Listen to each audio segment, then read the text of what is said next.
परमात्मा से संबंध। एक बार एक पंडित जी ने एक दुकानदार के पास 500 रुपये रख दिए। उन्होंने सोचा जब मेरी बेटी की शादी होगी तो मैं ये पैसा ले लूँगा। कुछ सालों के बाद जब बेटी सयानी हो गई तो पंडित जी उस दुकानदार के पास गए, लेकिन दुकानदार ने नकार दिया और बोला, आपने कब मुझे पैसा दिया था बताइए, क्या मैंने कुछ लिख कर दिया है? पंडित जी उस दुकानदार की इस हरकत से बहुत ही परेशान हो गए और बड़ी चिंता में डूब गए। फिर कुछ दिनों के बाद पंडित जी को याद आया, क्यों ना राजा से इस बारे में शिकायत कर दूं, ताकि वे कुछ फैसला कर देंगे और मेरा पैसा मेरी बेटी के विवाह के लिए मिल जाएगा। फिर पंडित जी राजा के पास पहुँचे और अपनी फरियाद सुनाई। राजा ने कहा, कल हमारी सवारी निकलेगी और तुम उस दुकानदार की दुकान के पास ही खड़े रहना। दूसरे दिन राजा की सवारी निकली। सभी लोगों ने फूल मालाएं पहनाई और किसी ने आरती उतारी। पंडित जी उसी दुकान के पास खड़े थे। जैसे ही राजा ने पंडित जी को देखा तो उसने उन्हें प्रणाम किया और कहा, गुरुजी, आप यहाँ कैसे? आप तो हमारे गुरु हैं, आइए इस बग्गी में बैठ जाइए। वो दुकानदार यह सब देख रहा था। उसने भी आरती उतारी और राजा की सवारी आगे बढ़ गई।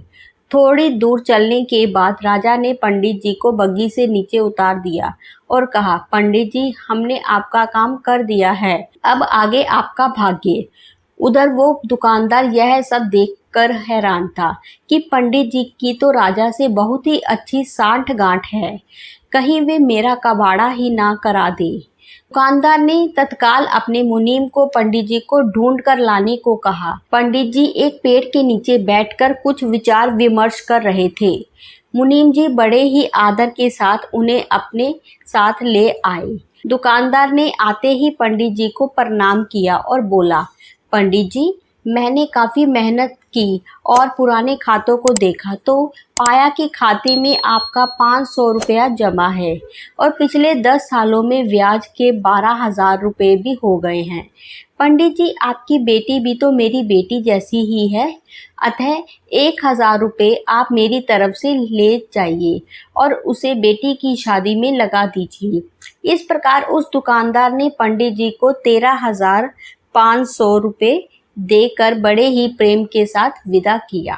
तात्पर्य, जब मात्र एक राजा के साथ संबंध होने भर से हमारी विपदा दूर हो जाती है, तो हम अगर खुद से, जो कि परमात्मा का अंश है, और इस दुनिया के राजा यानी कि परमात्मा से अपना संबंध जोड़ ले तो हमें कोई भी समस्या, कठिनाई या फिर हमारे साथ किसी भी तरह के अन्याय का तो कोई प्रश्न ही नहीं उत्पन्न होता।